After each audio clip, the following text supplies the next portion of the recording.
Une rentrée, on se le disait, bien morose sur tous les plans, également sur le plan de la météo. Et cette météo, cette vigilance orange, Éléonore Bocara, elle oblige la préfecture des Bouches-du-Rhône à prendre une mesure pour le moins assez inédite, puisque la rentrée scolaire sera reportée à mardi. C'est un petit peu ce que l'on craignait hein, en voyant arriver cette perturbation et en voyant les cumuls de précipitations attendus. C'est vrai qu'un œil était porté particulièrement à cause de la date, hein, avec cette rentrée scolaire qui intervient demain matin. On voit qu'on a actuellement, donc ça c'est pour aujourd'hui, ces 8 départements placés en vigilance orange par Météo France pour les orages, mais aussi donc pour ces fortes précipitations avec un risque pluie-inondation qui est accumulé en fait, hein, qui est cumulé à ce risque d'orage, notamment pour la basse vallée du Rhône. Vous évoquiez 2 temps. En Mm. fait, nous allons avoir 2 temporalités. La première concerne les 5 départements que vous voyez au nord du Massif central. Ceux-ci sont concernés par des orages qui peuvent être localement violents, accompagnés de fortes rafales de vent jusqu'à 100 km/h, et ce, à partir de maintenant, en gros, hein, de 15h, 15h30, Ouais. 16h, et ce, jusqu'à 22h ce soir. Ensuite, ça devrait se calmer, puisque la perturbation va se décaler très lentement vers l'est, un peu trop lentement à notre goût. C'est pour ça que les précipitations risquent de s'accumuler.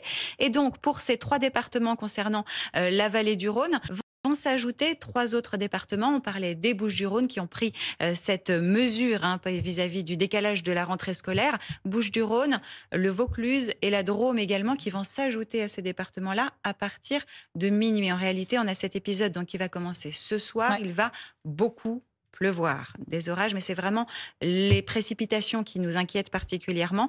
On peut avoir sur l'ensemble de l'épisode peut-être des cumuls de 80 millimètres, donc 80 litres d'eau par mètre carré, mais sur les zones où la perturbation serait la plus stationnaire, puisqu'elle va se décaler très lentement, à ce moment-là, on pourrait avoir des cumuls de l'ordre de 100, voire 150 Ouais. litres d'eau, rendez-vous compte, par mètre carré.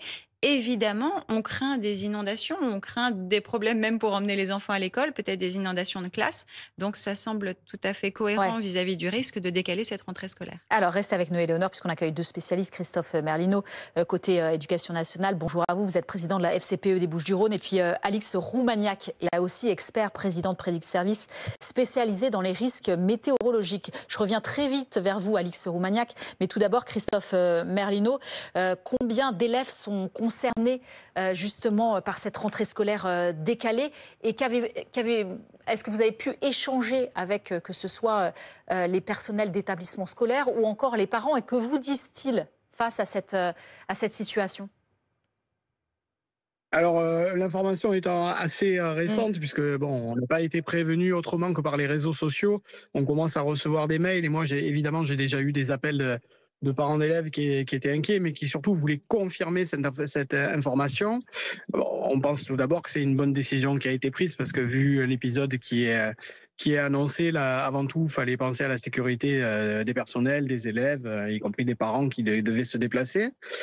Bon, ça va poser des problèmes pour les parents qui travaillent évidemment, donc on attendra dans un Mm. second temps une réponse de la part des autorités pour avoir des facilités, parce que pas tous les employeurs vont mettre à disposition Mm. des moyens ou une journée ou une demi-journée pour garde d'enfants.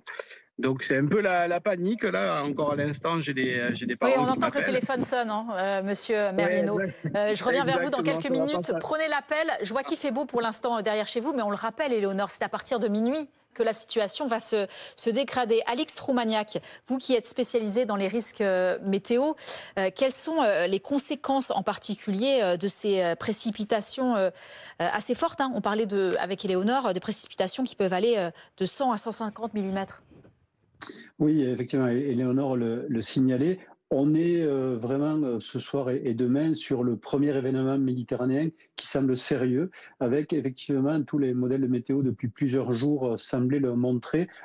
De ce qu'on appelle la stationnarité, c'est-à-dire quand une cellule orageuse va se bloquer sur quelques kilomètres, et c'est là où les cumuls de pluie peuvent dépasser les 100, 150, voire beaucoup plus. On a malheureusement en tête tout ce qui s'est passé à Valencia en Ouais. 2024, l'année dernière, hein, avec les conséquences que l'on a. Et là, les modèles météo prévoient pour ce soir, demain, ce risque de stationnarité, oui, quelque part autour des Bouches-du-Rhône. Donc, c'est potentiellement au petit matin des fortes pluies, des risques de submersion, des risques de débordement des cours d'eau. Et cette mesure est vraiment une mesure de sagesse et c'est très bien que les parents d'élèves la prennent en tant que telle parce que je crois que c'est la meilleure des solutions. Le jour de rentrée, c'était un phénomène vraiment aggravant et comme vous l'évoquiez, être sur les routes par une situation comme celle-ci, c'était vraiment pas du tout ce qui était recommandé. Avec principalement des risques de surmersion, vous nous le disiez. Est-ce que ça va continuer ou est-ce que vous avez la possibilité de nous dire à partir de quand la situation peut s'arranger? Puisque on le disait avec Éléonore, peut-être que ça peut continuer. Peut-être que mardi, la rentrée peut être à nouveau décalée. On verra d'ailleurs avec Christophe Merlino quelles sont les conséquences. Il nous le disait pour les parents d'élèves, pour les personnels d'établissement, le risque de décaler à nouveau la rentrée. Mais est-ce que vous pouvez nous dire, allez, mardi, ça va s'améliorer? Alors, on a fait le point avec nos collègues de Météo France. Effectivement, le scénario, c'est un scénario en plusieurs phases. On a ces phases orageuses cet après-midi qui concernent le nord du Massif central. Donc là, aussi précaution sur la route. On est aujourd'hui ce dernier dimanche des vacances avec beaucoup de gens de la route. Donc là, dans cette zone du Massif central, il va falloir être prudent cet après-midi. Dans le courant de la nuit, c'est des précipitations qui vont venir, qui vont se rajouter à cela en provenance de la Méditerranée. La Méditerranée est très très chaude. On a vu la semaine dernière que cette énergie pouvait donner les orages qui ont touché à la côte.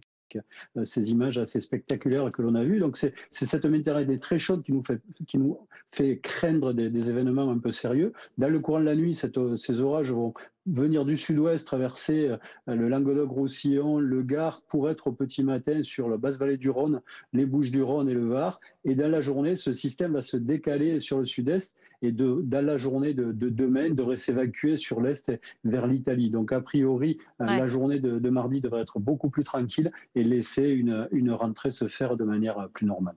Et restez avec nous, Alix Roumaniac. Éléonore, c'est vraiment ça, cette Méditerranée très chaude qui explique en partie ce phénomène? Alors c'est l'un des facteurs, qui explique cela. C'est vrai qu'ils sont assez conjugués. Tout d'abord, on prend la perturbation finalement qui traverse le pays.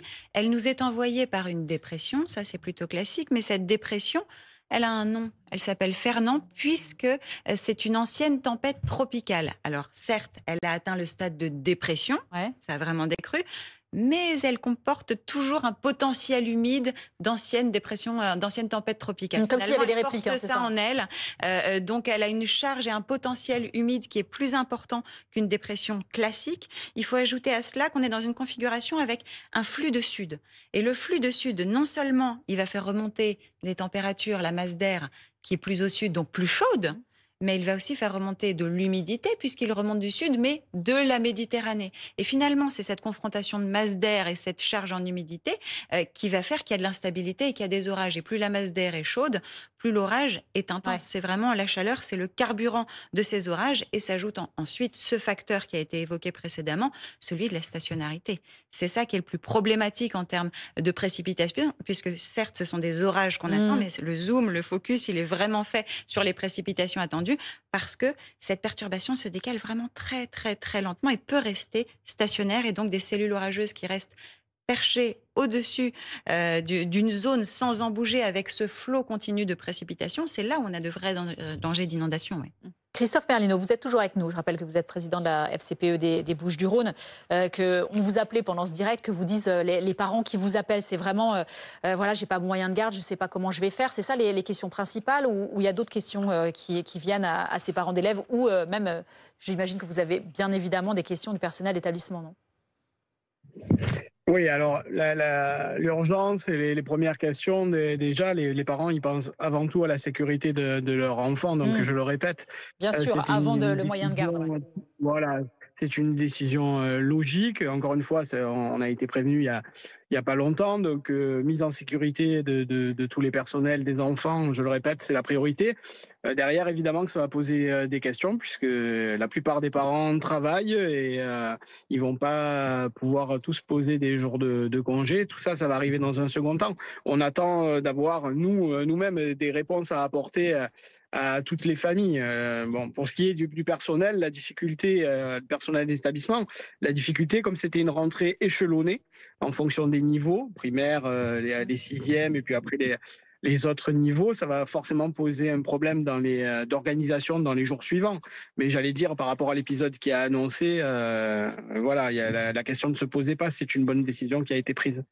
Merci Christophe Merlino, merci d'avoir été avec nous, président de la FCPE des Bouches-du-Rhône. Alix Roumaniac, que conseillerez-vous? On a vu les prévisions de Bison Futé. On voit que le trafic n'est pas difficile quand on retourne des vacances. Le trafic est difficile pour un large quart nord-ouest, mais ceux qui reviennent du sud, visiblement, ça circule très bien. Mais néanmoins, qu'est-ce que vous conseillez à un automobiliste qui partirait du sud pour rejoindre, par exemple, la région parisienne ou autre?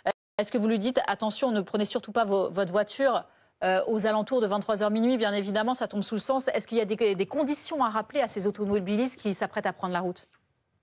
Oui, il faut suivre la situation parce qu'en fait, ce qui se passe, c'est que cet événement va être mobile, en fait.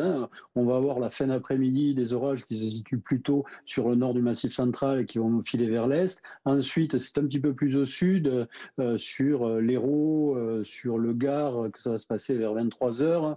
En plus, vers les Bouches-du-Rhône, le Vaucluse, la Drôme, l'Ardèche. Donc tout ça va circuler. Donc si on peut éviter effectivement de prendre la route en ce début de soirée, milieu de nuit, c'est préférable. Et si vraiment on est pris sous l'orage parce qu'on était obligé d'être sur la route, vraiment se mettre dans un endroit sur un point haut, à l'abri, éviter de rouler au plus fort et surtout ne pas traverser les passages à gué, ne pas traverser des routes qui sont submergées parce qu'on le sait, c'est sur la route que le nombre le plus important d'accidents mortels se produisent. Quand on est sur une voiture, on a l'impression d'être en sécurité, mais ce n'est pas du tout le cas. Dès qu'on a 30 cm d'eau sur la route, la voiture est emportée comme un bateau et après les pompiers ne peuvent plus intervenir pour sécuriser la voiture. Ouais, alors imaginons, là on attend 100 mm à 150, donc on comprend bien les risques que vous nous avez exposés. Merci Alix Roumaniac d'avoir été avec nous.